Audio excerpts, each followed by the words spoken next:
et bon côté à air bato sanga biso na air air balingi ya mo kotika bisala ezala 18h ezala 19h c'est que ngonga kako yo monika ka po musala ngo esila kate lobi yango ko bandela lobi yango ko zongi respect penza na musala na mama ezate respect na batata ezate c'est que nanda bazo benga yo mama na musala penza bazo benga yo mwana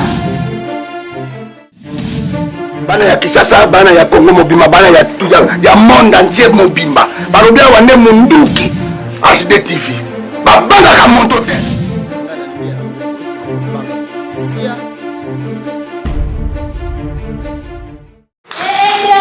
ensemble pour l'état de droit ensemble pour l'état de droit ensemble pour l'état de droit. Dire que le Congo ne changera jamais. Ce n'est pas normal. Le non-respect aux travailleurs domestiques. Ce n'est pas normal. Le non-respect du code de travail. Ce n'est pas normal. Est-ce que tu sais bien tu connais les abus, il y a réclamation, il y a convention 189 dotés. c'est pas non, il y a nous sommes plus que puissants pour ce qu'on a mis au molobeli. Et pour accompagner biso, tout réclamer aux biso, tout réclamer liberté na biso et le bien-être na biso à travers la convention 189. Parce que bato muto alali yo lali obimi bandate bato baye basumance na yo baye baneni kozobe il faut tobima mingi mito zara toujours koboma. C'était aussi vrai parce que tozakina apui na simate tozaki ata na loi moko te ekokaki couvrir biso ko accompagner biso pour que tolobela ba douleur pe ba pasi na biso parce que dans la plupart des cas dernièrement nasolaki na moko ya ba avocat concernant EDS pe la na sepe na koya na bino pourquoi parce que ngambo na zamu to amebe ko mengana domestique nanga totika lo sa mukandata mokote donc à sepe pour aider zo pour na ko interpeller kozongisa batu nyonso na nzela yango wana elongo nde tokotelema mpona kobundela convention 189 aza lokola mutu moko totia nzete totindika totiele maboko na nsima totindika ke pena boye boye tokende na ye pour que to atteindre baobjectif tosepeli to tosepeli te merci beaucoup roi tosepeli tozopasi mpona moment moko encore plus précieux ya koklakisa badefi mpe perspective ya EDSB. Dans ces cas, la devise anine, jusque-là, tous à moi, difficulté, il y a Kozalazala. Il y a pour faire passer message dans tout le Congo, premièrement dans la capitale de Kinshasa. Donc, tous à la Nelo, nous sommes à la biso na bino, tous à la grand sensibilisateur. Bon, bazolobela et EDSB. Bon, bazo propager initiative ya sika ya mwana abotami aye comme un libérateur. Waye pour na kokomisa kolela na biso et pas bakonzi o balobela mboka. Mama bunda vandi wana. Peut-être makambo biso tozo vivre. Ya yo kamuna mato. Peut-être ya ko kozana domestique mais atikala kokuta aller direct te pour na kofuta. Peut-être azaka vandi je besoin d'un verre de thé, mais il est battu les mesa. Peut-être Nathan tout est en fait ça bon merci. Mathieu parce qu'il est trop occupé boyer l'équipe. Mais par condition interne, mususu babo yana ba vivaka, en réalité mususu yé moyen aye bango exacté. C'est pour cela et le monde a biso et le mot biso na bino to lamunga to simbana. Marche les vraiment tout manifester volonté na biso. Nous savons que ce la elongité tout les mailongo 10 jours on est toujours préparer marche. Toujours bien progressivement. Les autres tour autokutanga batu ya koto. Prochainement donc les peine à la commune nous sous ça rassemblement pour pour na kozwa bino bata ebele te pe ba transport net au monde to kabolanda mondam to progressivement d'ici fin octobre aussi ça va rassemblement début novembre pour que ça là marche pour la déposer par mémoire na biso et pas maman mabunda à l'Assemblée nationale. Autre chose, souci à aider des années. Souci à aider des âmes, nous sommes à aider na musalo à salaka. Donc tout le monde doit se sentir valorisé, à se sentir à l'aise. Maman bazawapi. Maman développer sa vie, maman bolamuka. Lorsqu'une maman prépare une bouffe, elle paie sa vie à toute une famille. Donc Azam tout le monde a négligé. On est allé encore un peu plus loin. Papa aussi va mieux placé. Il y a ça plat spécial. Donc tu as préparé un service. Il y a collé sa bateau. Azam tout le monde a mettre plus de valeur et de considération. Donc tout le monde a ça sous elengi na msala na biso. Tant ozo lamba batali na entourage na yo. Comment on a équipé, comment tu te places pour présenter, pour préparer tout ça, les autres compter. Et des azana pour nous ça va nouveauté. Voilà ma lolengeni. Ndunda ya yo présenta kayango comment. Yo zaka oti na bassin ozo sa ila ndunda ne oteli ne odongoleli ozongi sikuna. Non? Ba miche beko zala na ezonga na kati. Parce que si la patronne est de passage. À tout en tout cas, parce qu'elle n'est pas disponible. Mais soit que tu as dit de façon là astucieuse. Vous avez fait un mot et l'engi mon boye. Attends, on peine à ça là, on va me dire ça là mon boye. Na la malanga dongo ça y ça là ndakala. Mais il y a les vraiment dans un camp spécial. Attends maman na bima très tôt. Un jour à l'occasion avant, attends maman au sala comme ndengeni no. C'est comme ça qu'il faut gagner la confiance. Vous savez, il y a un atelier, il y a une formation. Il y a un pour apprendre un petit peu. Tout cas, c'est le papa sentinelle. Sentinelle, vous allez fatigué. Vous allez recevoir votre bien. Vous allez la porte déjà fatigué. Vous allez au cala. Vous allez courage à se mélanger. Pour cotiser, il faut que la porte soit parce que je suis là pour ouvrir la porte. Alors, courage à remotiver au Nengeni. Donc, il faut être aux années qui m'ont y a bien. Quand on est aux places, non, Moussala, sens-toi à l'aise. Fais ton travail de tout ton cœur. Manifeste la volonté dans tout ce que tu fais, s'il vous plaît. Yosa jardinier, mais Mathilde dit n'a qu'à l'oupang. Yo tiens qu'aux inspiration montée à ça, attends moi peau de fleurs mouquet, au tiens moi fleurs moi boy. Ton patron a y a côté fleurs vives. Attends qui n'a pas quand attends. C'est rafraîchi. Abinon. On fleur au moins il doit baisser un benza. Non, tu as un peu ça tout ça va bien. Faut te soutenir. Ah bien papa, fleur aux yeux on est ah. Na trouva que moi place moi betom so yo au soma qui en auto au bourga qui en olonia aux yeux et yeux en fleur. Ah bien. Est-ce que côté maté ka ba fleur. Peut-être à travers ba moi so ma fleur on peut ça peut transformer en carte. Donc en ayant esprit de créativité de kosala mutu a valoriser musala na yepé a gagner confiance. Nous a jardinier on a la capacité. Zala jardinier ou à se faire fleurir par fleurs et par arbre. Donc, soyons dans cette idée-là d'être un peu plus loin. Tous à la même idée pour aller faire le changement. Quand on veut réclamer quelque chose, conscience nous est à la catégorie. On a perdu ça qui nous salaire, je mérite le salaire. Bola moi couvre à kanama bé. Attends moi na kola et pas mbanda. Ce moi na lamba bien ça me ça n'est bien. Na maman wana ako ina ba ni mususu. Alingine mwana mususu parce que moi na bandaki service comme il faut ata zamité à mabe à changer donc biso to tambola to télé to sensibiliser makasi to la muka pour na ko réclamer wezaya to yokani malamu to mi beti ana maboko parce que biso ka tsawa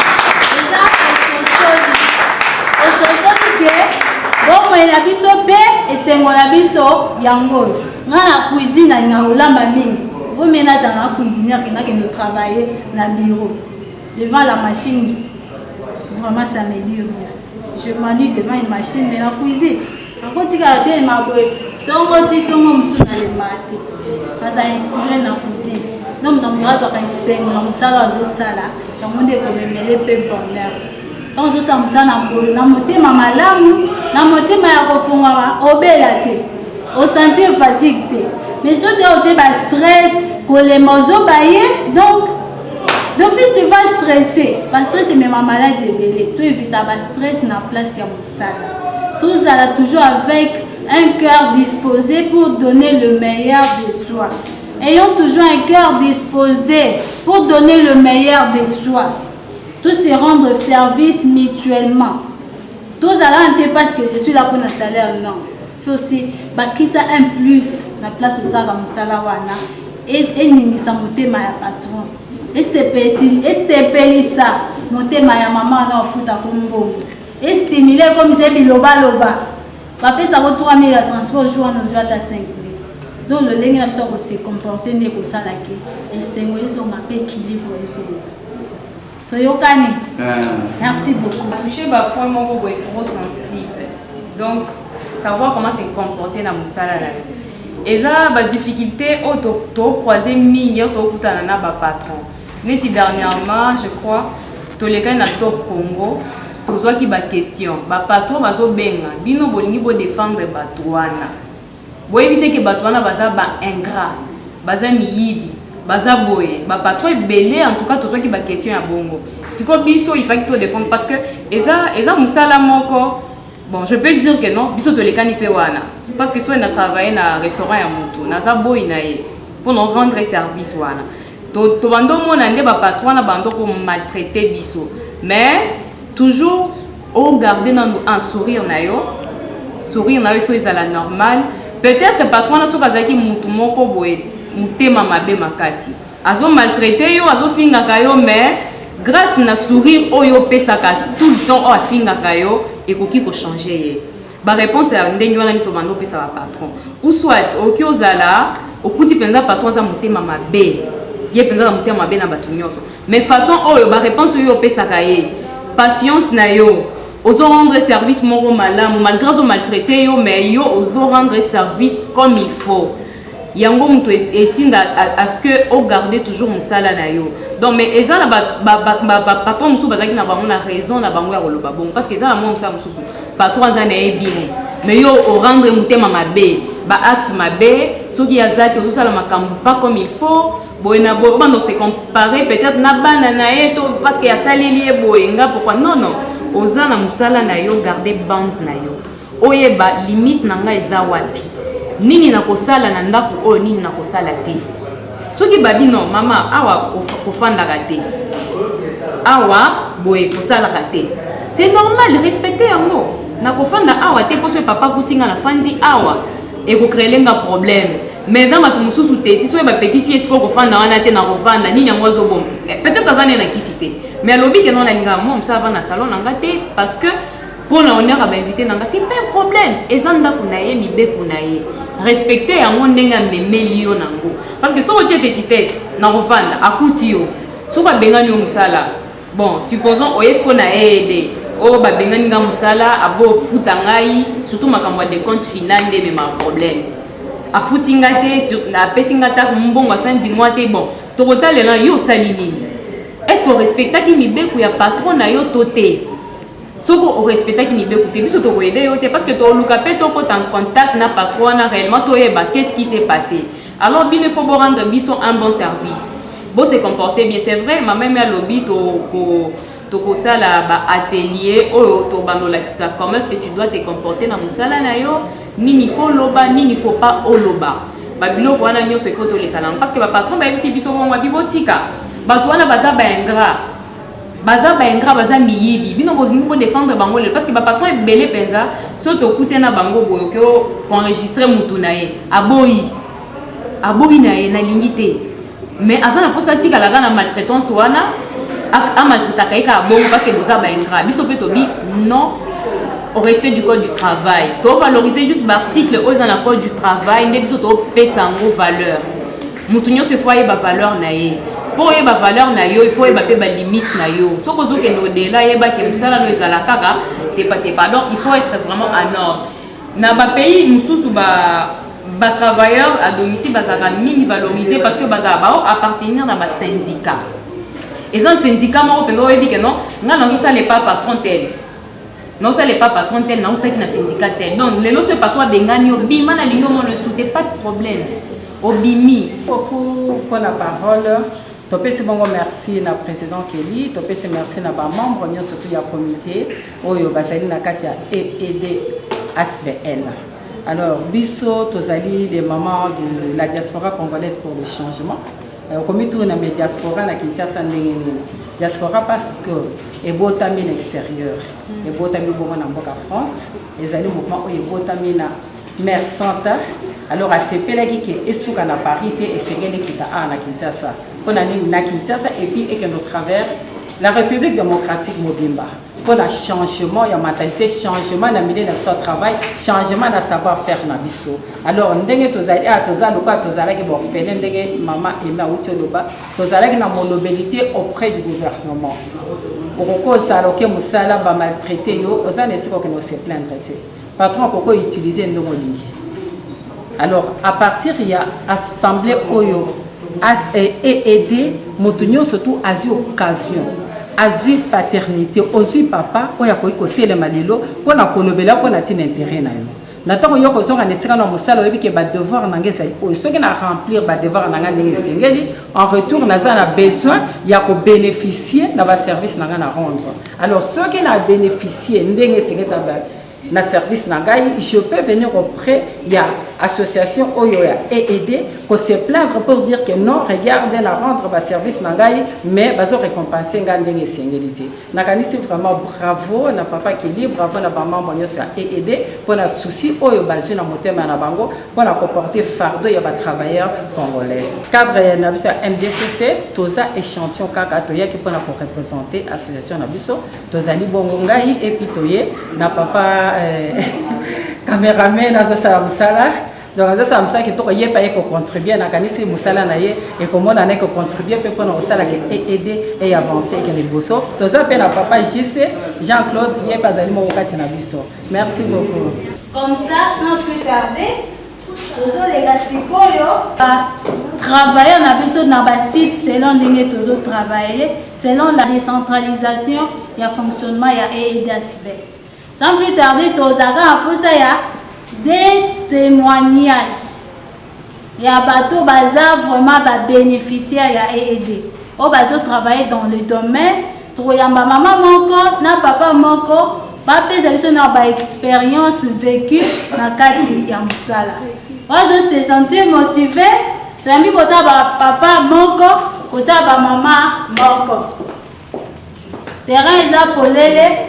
On doit se sentir motivé pour réclamer peut-être c'est moi barrière pe après si a vie na nini to koki ko sala pour na komema lisuli et ça pour na ko bebisa te et ça pour na rébellion te et ça n'est pour na ko bongisa ba futa ko $50 et da ya pour le bati ke ba ko misango 100 et ça ngo 50 ba futa ko ngone ndenge sengeli kimia za liko za na kimia ba to pia za na kimia papa nani azapre ya mwana sali tu akoma pour bote na biso bon pona ngai ikamonga na mona na musala pona ngai moko te ozana posa osala musala bokende bosololi na madame bosololi bien kofuta soki boyokanaki 20 000 yango kosalela ka bambula nyonso ebo kote ya air bato saka biso na RD ero balingi yango bokotika misala ezala 18h ezala 19h seke ngonga kako oyo omoni kaka po mosala yango esilaka te lobi yango kobandela lobi yango kozongela ezaka bongo oyo ezali okomona mama asali boye eloko kela kosala kuna bamosusu respect mpenza na mosala na bamama eza te respect na batata eza te seke na ndako bazobenga yo mama na mosala penza bazobenga yo mwana botosi eza te e mikolo ya baferie pozo ferie eza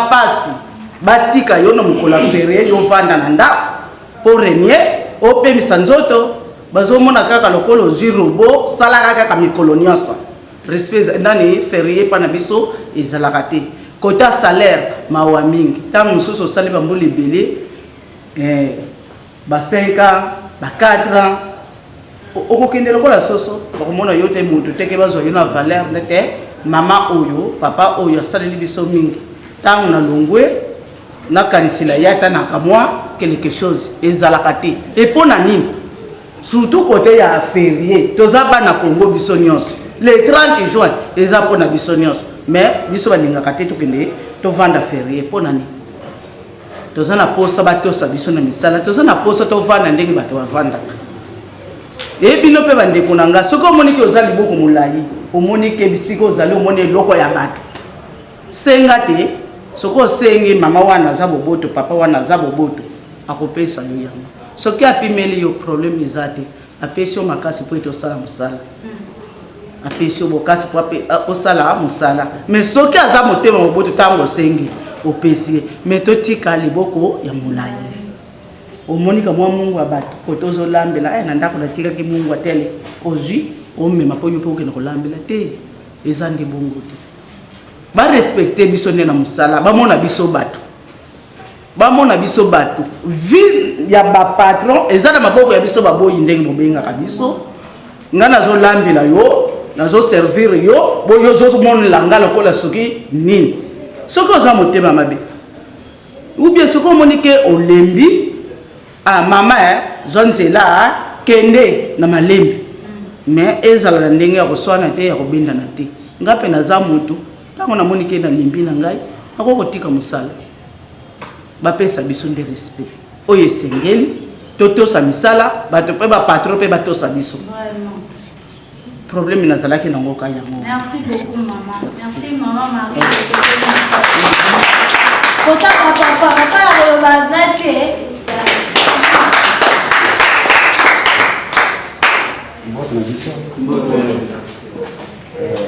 Ya liboso natana esengo mpona komona ke opesi biso bainvitation mpona lokumu na biso batravailleur atondi botondi nzambe azwa lokumu mpe atambwisa yango ekende na nzela ya malamu ngai nazwaka invitation epa mama na papa bakutanga na poste ya mosala naza garde awa na ipene nasali butu moi bakangi nga lisusu olina kende kopemisa nzoto bakangi asala boye ezungisa boye justement tokutani na bango alobi non boye na boye batuni ngai alors nayebi so ambenge non me nga naza garde awa eski bozoleka eza mpe na banyinga ebele awa alobi non justement tala makambo tozoloba lalaki ntina ere oyo nano okendako te instrumentaire ezalaka nango te kato salaire yango bakopesa yo ndenge boyokanaki komoni bazokopesa yo bandambu ayo osala programme na yo na ndako eza te en tant que oza locataire oui biso batravaille mosusu toza mabe entré na ngai ya mosala esika nasalaka mingi balobaka na ngai mama wana bokovivre na ye te azalaka mabe avandaka na batravailleur te nga mpe nalukaka bato ya motindo wana nasala na yo nakotaki ezaka le 20 10 mois na travaillé na toki salaire entre 3 mois après 3 mois na commencé au salaire ça va na salati na lela na matsango te mais nakotiki azalaki na caractère moko très difficile na bandi koétudier ye en tout cas nasali étude mpo na mama na ngai wana nasali étude nga bino alingaka boye oyo alingaka te en tout cas pour le moment tokoma ok tokoma kovivre na ye très bien mais nde eloko nango souci mpo na ndenge baliaka ngai bajour mosusu ezalaka na ex-monteur alors na place wana bandeko na nga basentinelle oyo basalaka mosala ya butu bayeba mpe ndenge ya koyamba client moto aza kokota na lopango ya patron na yo avant kota na lopango ya patron allez prenez la porte ou yebisa motu wana est ce que oza numéro ya téléphone ya patron naza na numéro te mbozela moke nasenga audience epai na ye après ça na condition il faut atelema libanda ok oyebisi madame to patron bon nazani ya quelqu'un azoluka yo komona ye kinganzi alors ntango akopesa nzela kotisa ye awana nde okotisi Alors il y a un conseil na PC ko banien ke bato sa musala na bango mpote musala kende malamu atako ma mi katano ezali na ba patron na biso ba respectaka biso te na ndenge na ba droit na biso ba respectaka te il faut que yeba ke biso pe to sala nzoto na kolo ya yo ozana mai ngape na zana mai ozana makila ngape na zana makila tantôt na lala ki banda oyebi ndenge na vie banda te souffrance ni na moni okaninga lisusu na moi tout ça on tantôt pe journal on a kenda on nga été na vandi on a battu ndako fu ba kumbi loka masala butu ça problème mais il faut que kutala ala li ndenge ni ani mbi ku ka tu kutala parce que masala butu ça comme donner ben non ba kana pas madame elle a aidé en tout cas na point wana ndi na sengi et pas na ba patron na biso ba ba paye droit na biso biso peut baka droit na ba patron na biso. En tout cas, merci. Merci. On a sepeli mingi lokola bobimisaki likanisi ya rassemblement eloko nga na potanaka na bapatron na ngai nyonso baza baintellectuel baministre bamaître avocat mais bayebi korespecte droit du travail te ameme tozosolo babivie oza intellectuel maître avocat ta baentourage na bamaître avocat ndenge nini ozoko salisa biso misala ondire badomestique oyo bakangaki na epoka babelge domestique oza na droit korespecte ere na ya mosala te dede oza koleisa batravaille oyo baza bagarde te baza kolemba ntango moto mabe akokota soki apuyeka mwa moke bakwe na ye mozupa tikeleka espace akoti ere wana taparaki naboyi te naza pétillon même langue même coutume zwa ezaleli ya bandeko baza na poto auti na poto na misolo ne avi batravailleur aza korespecte droit de loyer na ye santé na ye so osimbi yango okoyeba koencadre batravailleur na kitoko nepa na nzambe akopambola mpe bozwi na yo akoyeba mpe kobatela misala na yo pato me yo pato ofutaka batravailleur te kaka kolela mpasi na pasi oyebi korespecte droit du travail te soki travail ya motema mabe ake kofunda ye kaka bino moko bokoma biso moko tokoma bamambe ya politike akende ofunda ngai wapi mwa apuku wana mosusu aofuta malamu te odeklare abengani ate garde code moto wana akota lisusu awa te eputaka ozalaki travail na ye eloko wana naboya kutu mosala epa ndiko na ngai auti ozala na fonction topotani so ake secret ye na batravail mosusu basolo jusqu'à alobaka polele abi ngai natangi na 5e humanité pédagogie balakisa biso batitre nyonso du travail poko néglige nga te yango omona ngai alinga kosala misala epa un individu congolais te ya moins blanc ou bien étranger oyo afutelaka taxe ya gouvernement mosala na ye ayebiki aza na autant de travailleur afutaka taxe ya leta bango bazoli ya mbongo ya leta ebele kozwa un individu ovie mwana mosala na ofutaka taxe ya leta te eloko nayebisaki tosolaki nga na oke eloko wana bozwi likanisa malamu mpo tofungola bapatron na biso mayele wana eloko tofungolaki bango mpe na sepelini. Merci.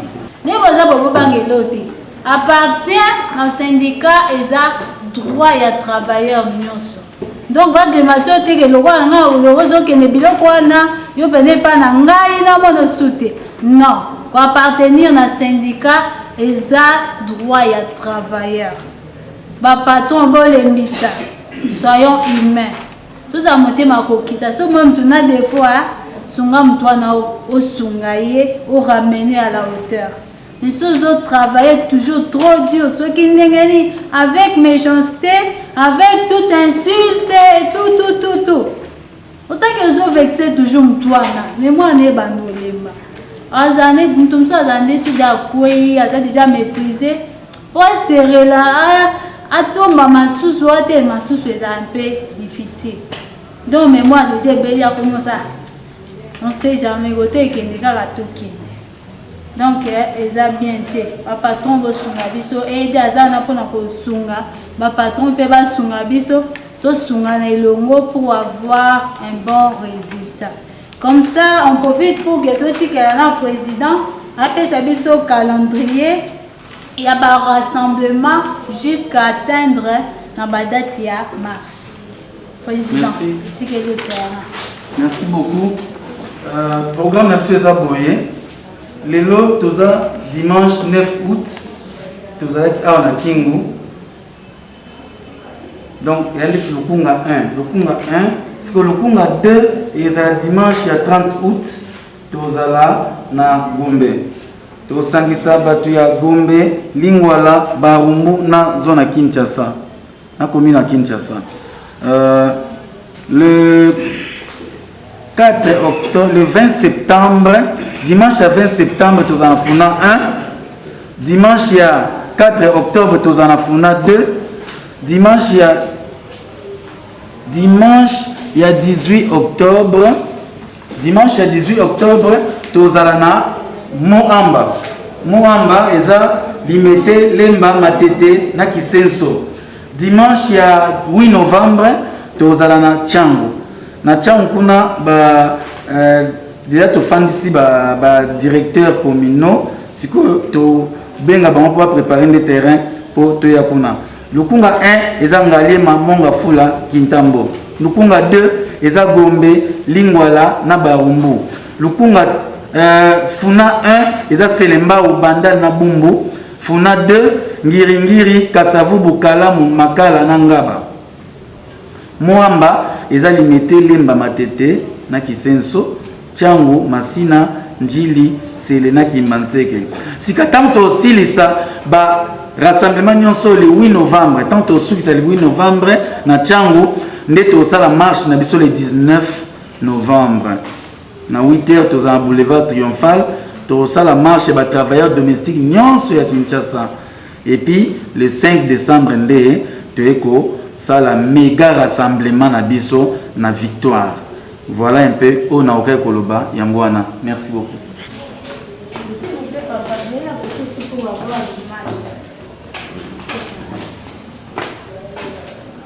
Oui, monsieur. Vous allez avoir ASBEL. Oui. Vous allez aider à beaucoup d'animaux qui ont bateau et sont faibles. Comme un peu fort à partir de l'organisation comme Union.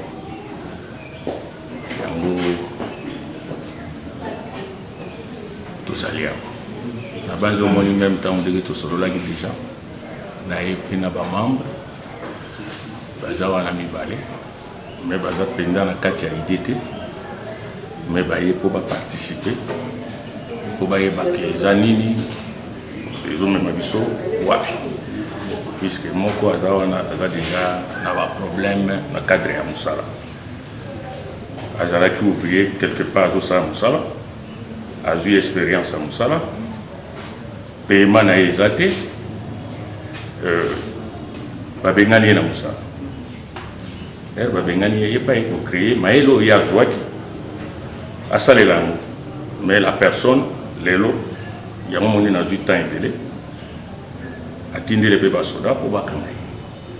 Ce qu'on a eu pour l'intervention, c'est que donc, minute, on est déjà à la justice. Mais Mouto, il y a vu Maël, il y a tous allés, toujours comme Maël, tout ça, ça est comme Maël. Alors, ce qu'on a commis quelque part, on a commencé à aller la Maël. On a commis Mouto, m'avait pas naïf.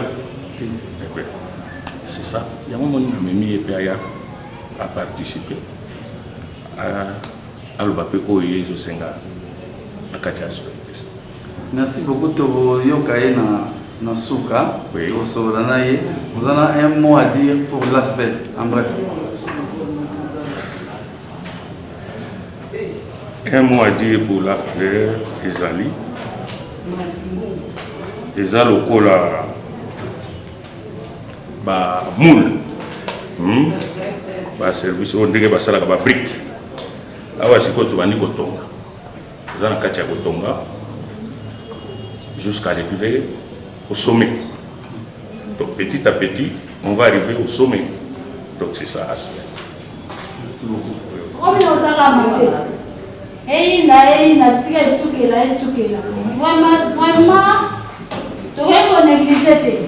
témoignage à papa la biso, n'est-ce pas vraiment 2 ans.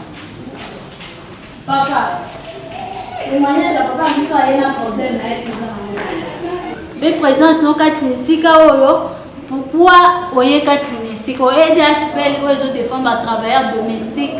Est-ce que place naïe pour nayo les amis le papa dozo. Merci beaucoup pour na maloba obo pesingai na lisanga oyo naye na nzela ya papa Bomboko nde ameminga kati na oesika par rapport ya makambo nazo lekisa na lobango batino sobayoka souci o nga naza nango ya musala na bande ko sala to sa na mutu aza étranger aza nigérien depuis 2012 a formé ngai aye ko former nga tina anglais aye ko former nga lo lenge ya ko reproduire ba produits naturels.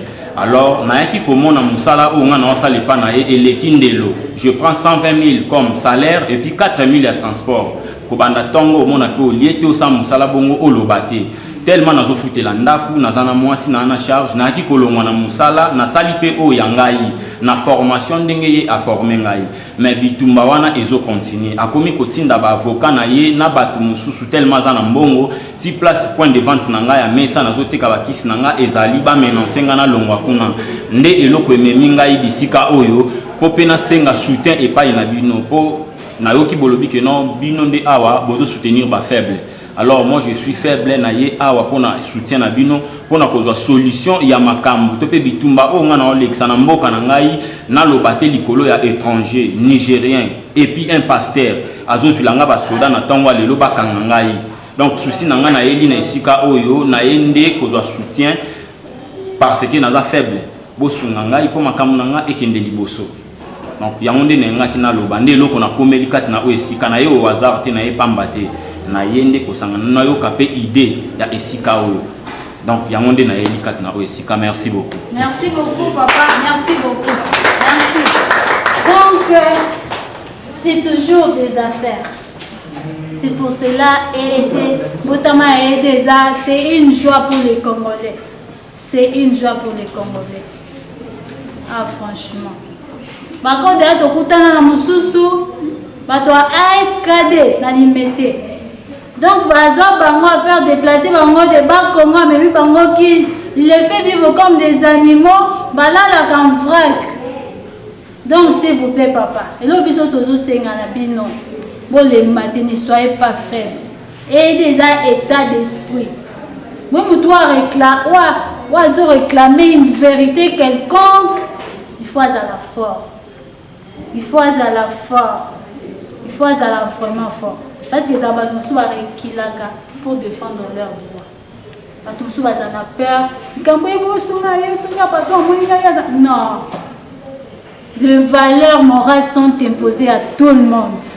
Aux alanani, aux anani, mutoza mokonzi na domaine nae. Oui. Mutoza mokonzi na domaine nae. Donc il faut toujours être prêt à se défendre. C'est pour cela que nous devons toujours marcher avec des limites et de l'ordre. Reconnaissons bien nos droits et devoirs aussi. Pour que tout tombe na ba faillite, tout tombe na ba faute lourde. Donc soyons toujours forts et des états d'esprit. C'est pour ça que le rassemblement de tout ça là, tout ça toujours est long. Vous avez dit que le monde a dit après le lobby au limon na yo. Là aux autres sont abisotés. Donc il faut toujours réunir les autres qui ne le aider, aussi avantage aider à eux mêmes pour que tout le tombe à mato qui musique. Bon, moi je suis papa JCM Poyi. Nous avons représenté l'identité à MDCC. Voilà qui est invité na baninga na biso ya EDD.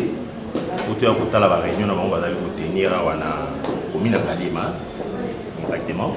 Alors pour suivre débat na bango tali niveau nini oyo bango bazana souci ba memela mboka na biso pour na travailleurs na biso. J'ai compris qu'il y a une grande négligence surtout dans les travailleurs domestiques. Les travailleurs domestiques va respecter na musala na bango. Et pourtant, ils ont une grande importance dans la société où ils sont. Donc nous, ça nous a tenu à cœur. Il y a eu visiter Bino, de participer dans le débat Bino, où ils ont été très intéressant. Donc c'est Pélimingi. Donc les membres surtout il y a MDCC, en même ambiance Nabiso, partout Bazali, ils ont en France parce que tout un peu partout. Nous avons plusieurs identités, tous en France, tous en Belgique, tous en Maroc, surtout, pour voir mon image, batala souci au biso tozali nango pona koyede mboka na biso pona koyede baninga oyo bazosalaka mboka na biso et développer tolongwa na niveau toza nango surtout na niveau ya kibomo parce que eloko eza importe eza nano motu soki tozorespecte bato te mboka ekodéveloppe te namoni négligence eza makasi ezobanda na seti ezokende likolo to banano na baoyo baza faible ndenge baintervenant baotoleka ils se sont considérés comme faibles. Tous en Mboka na biso, mais ils se considèrent comme faibles. Et ça va par rapport à l'étranger, parce qu'il va citer l'étranger, mais aussi envers les Congolais, biso moko. Tout changer nos regards à biso. Donc souci na biso zala yamwana. Merci beaucoup de l'invitation na biso, Nabino. Prochainement, tu vas encore écouter Nabino. Merci. Merci vraiment. Alors pour ce, on va donner la parole, le mot de la fin. S'il vous plaît, tous les mawa contre batunion sur bazana problème, surtout les travailleurs domestiques. Tout fungola mutema na biso pour nous aider bango. Tout bunda, tout ça la nuance. Déjà papa Bomboko, au moment wana a yebinga a monanga place nanda c'est pas libanais. A yebinanda kunanda sala ngana sali ki boy nanda kwa libanais. Yi a yebi bien. Yango moni na tant la moni a changé ba niveau. On a invité qui. Merci beaucoup papa, merci vraiment, merci. Merci Nabino Nyonso, ndenge boye sikeye, toto mbino vraiment, boye bolambo na prochaine rencontre. Sans oublier que la Covid-19 est une pandémie, est réelle. Tout garder par mesures barrières s'il vous plaît. Tout garder par mesures barrières dans des endroits publics. Le masque est bon maraté. Et ça, juste pour nous protéger. D'ailleurs, les autres sont plus parce qu'il y a une poussière et l'équipe. Terrasser de caniveau toujours bouché. Donc, masque, les autres sont ma casse. Protégeons-nous et nos enfants et nos proches. Merci beaucoup. Comme ça, pour regarder tout ça, une photo d'ensemble. Bonjour à tous nos membres, il y a MDCC. Alors, puis surtout, un entretien où ils ont prévu les lots. Na papa na biso Kalonge. Tout ici entretien. Babino bozali à l'étranger. Vous en avez besoin exactement nature où il y a présence na biso awa. Donc je pense que nous a bien placé pour nous expliquer sur nature na biso. Les aïmo représentants, il y a EDD mais c'est Kalonge. Il y a expliqué sur nature comme ça bino besoin connaissance tout en into ça na bureau interne s'il faut des aider tout en niveau ni to aider les bango. Tout ça, la expertise dans ma communauté autour sur là, et ça la pour bango, et ça la pour intervenant. Donc on a passé, mais c'est Kalonge à expliquer bisous. Merci beaucoup. ESA et ED Asvel, comme c'est écrit là-bas, ensemble pour l'état de droit. Ensemble pour l'état de droit, ESA Association des travailleurs domestiques du Congo. De créer en gros parce que c'est par passion. Par passion, bisomon peut qui va travailleurs domestiques. De créer en gros pour passer au mona et continuer de sous-souter. L'État a vraiment en charge. En fait, but final n'a était un jour de créer le syndicat national des travailleurs domestiques du Congo. Un jour pour travailler en bazonio comme tellement que respect à cause du travail est athée. Respect à la Convention 189, il y a l'Organisation internationale du travail exacté. Donc, bazo vivre quand on dit ainsi de suite. Maman aimé pas quelque chose. Oui, merci beaucoup. Comme le président vient de le dire, nous tous, nous avons été victimes et travailleurs dans les domaines. Comme moi, j'ai eu la chance de travailler un peu ailleurs. La façon, malgré, nonobstant de réalité, mais ce travail était valorisé. On prend la chair de la personne qui travaille. S'il a une famille, si la personne a une famille, la famille aussi a assisté. Mais encore plus loin dans notre pays, une dame qui travaille, Aza Mama, Aza Nabana, mais Aza Nathan liberté. Tout son temps est pris à Moussala. Moi, valeur, mon côté à mon kizate. Donc, on va n'importe quand et n'importe quel moment. souci Nabiso MDCC, présence Nabino envers Biso, veuillez nous soutenir. Veuillez nous soutenir. Il y a un peu de les larmes de ces travailleurs qui traînent et qui continuent toujours à demeurer dans l'ignorance de ce qu'ils sont. Ignorance à travers des formations. À travers des formations, parce que les secteurs, toujours ignoré, on doit exister. C'est pour cela que Zanabino, Katinabiso vraiment, ils ont soutien makasi pour que tu atteindre l'objectif. Ils ont soutien, nous avons barrière, nous avons posé ça, traitement, bapé sakakuna, to me mangope awa, dengue baloba que l'union fait la force. Avec un cœur ouvert, to soutenir, to ramener bateau à la hauteur, to valoriser pe musala na bango, va se sentir à l'aise et aussi autonome et sûr d'eux-mêmes à travers ces domaines et dans ces domaines à travers leur métier. Merci beaucoup. Merci beaucoup maman Aimée. Alors namoni pe maman Régine, maman Nabiso Mongo parmi ba maman Nabiso ya MDCC, azaki na quelque chose à rajouter. Maman Régine, maloba yango. Merci beaucoup. Donc moi je suis maman Régine, membre de MDCC Kinshasa. Par rapport à ce que Madame Aimée vient de dire, elle a dit qu'ils ont besoin de notre soutien. Alors on aimerait savoir, c'est le soutien dans quel domaine? Qu'est-ce que vous attendez de la MDCC? Vous avez dit de soutenir. On va vous soutenir dans quel domaine? C'est pour travailler ensemble avec vous ou juste vous apporter une aide dans un domaine donné? C'est la question que je voudrais poser. Merci. Oui, maman Régine. Les soutiens que nous avons ici, c'est premièrement aussi un soutien moral aussi. Voyez, votre présence déjà a beaucoup compté pour nous. Votre intervention. Parce que quand on marche avec des personnes qui ont la même vision avec la nôtre, c'est déjà un poids, c'est déjà un soutien. Tout ce qu'on attend de vous, nous voulons travailler ensemble parce que nous poursuivons tous le même objectif d'avoir un changement, d'instaurer un état de droit dans notre état aussi. Donc, sans marginaliser un certain secteur, mais nous sommes tous unis, voyant, projetant une même vision pour relever notre pays. Parce qu'en fait, si nous travaillons ensemble, si vous nous soutenez moralement, nous devenons un. Quand on a des problèmes, vous pourriez aussi subvenir. Vous pourriez, quand nous avons un problème, c'est vous aussi qui avez ce problème. Quand on n'a pas de bureau, c'est vous aussi qui n'avez pas de bureau. Quand on n'a pas de moyens d'organiser, de faire des organisations comme ça, c'est vous aussi qui n'avez pas ça. Nous, on veut travailler avec vous. On veut travailler avec le MDCC. Merci beaucoup, Papa Kalonji. Je pense que vous êtes surtout qui étranger soutien aux besoin et ça soutient dans la forme ébélée.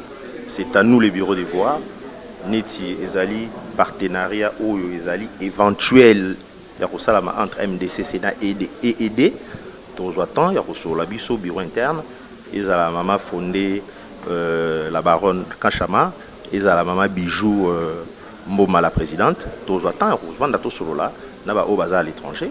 On aura le temps de parler tout en bureau interne, qu'est-ce qu'il faudrait faire, à quel niveau Togo aider parce que souci au bazar nango, ils ont souci ba congolais surtout.